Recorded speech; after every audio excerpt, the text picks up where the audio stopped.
മെസ്സിയെ കേരളത്തിൽ എത്തിക്കുന്നതുമായി ബന്ധപ്പെട്ട നിലവിൽ നടക്കുന്ന വിവാദത്തിൽ നിന്ന് മുൻ സർക്കാരിന് ഒഴിഞ്ഞുമാറാനാകില്ലെന്ന് മുഖ്യമന്ത്രി വി.ഡി. സതീശൻ. ഇതുമായി ബന്ധപ്പെട്ട് കായിക വകുപ്പ് നൽകിയ റിപ്പോർട്ടിൽ ഗുരുതര കണ്ടെത്തലുകളാണ് ഉള്ളത്. ഒരു മാനദണ്ഡങ്ങളും പാലിച്ചിട്ടില്ല എന്നും GSTയുടെ ഭാഗമായി വെട്ടിപ്പ് നടന്നിട്ടുണ്ടെന്നും കണ്ടെത്തുകയുണ്ടായി. എന്തായാലും റിപ്പോർട്ട് പരിശോധിച്ച ശേഷം മാത്രമേ തുടർ നടപടികൾ എടുക്കൂ എന്നും മുഖ്യമന്ത്രി വ്യക്തമാക്കിയിട്ടുണ്ട്. അല്ല, ഇത് സംബന്ധിച്ച് വലിയ വിവാദങ്ങളാണുള്ളത്.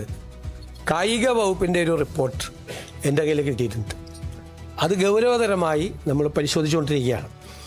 അതിൽ ഗുരുതരമായ ആരോപണങ്ങളാണ് ഉള്ളത്. ഇതുമായി ബന്ധപ്പെട്ട് ആ അന്വേഷണ റിപ്പോർട്ട് സർക്കാരിൻ്റെ മുന്നിലെത്തിയിട്ടുണ്ട്, സർക്കാരിൻ്റെ പരിഗണനയിലാണ്. അത് പരിശോധിച്ച് വേണ്ട നടപടികൾ അക്കാര്യത്തിൽ സ്വീകരിക്കും. സർക്കാരിനെ ഒഴിഞ്ഞു മാറാൻ കാരണം സർക്കാർ ഇതിൻ്റെ ഭാഗമല്ല. കേരളത്തിൽ വന്ന് മെസ്സി കളിക്കും എന്ന് പറഞ്ഞ് ഇപ്പം ഇത് തന്നെ കൊടുത്തത് ഇവരുമായിട്ട് എഗ്രിമെൻ്റ്, അർജൻറ്റീനൻ ഫുട്ബോൾ അസോസിയേഷനുമായിട്ട് എഗ്രിമെൻ്റ് വയ്ക്കാൻ ഒരു സ്വകാര്യ സ്ഥാപനത്തിന് അനുമതി കൊടുത്തതിൻ്റെ പ്രൊസീജിയർ എന്തായിരുന്നു? എക്സ്പ്രഷൻ ഓഫ് ഇൻട്രസ്റ്റ് വിളിച്ചിട്ടാണോ കൊടുത്തത്? ഒന്നുമല്ലല്ലോ കൊടുത്തത്. ഒരു കമ്പനിക്ക് അത് കൊടുത്തു. വിപണി മൂല്യനിർണ്ണയമോ സാമ്പത്തിക ശേഷിയോ ഫണ്ടിൻ്റെ സ്രോതസ്സോ ഒന്നും പരിഗണിച്ചിട്ടില്ല. ഒരു കാര്യവും പരിഗണിച്ചിട്ടില്ല.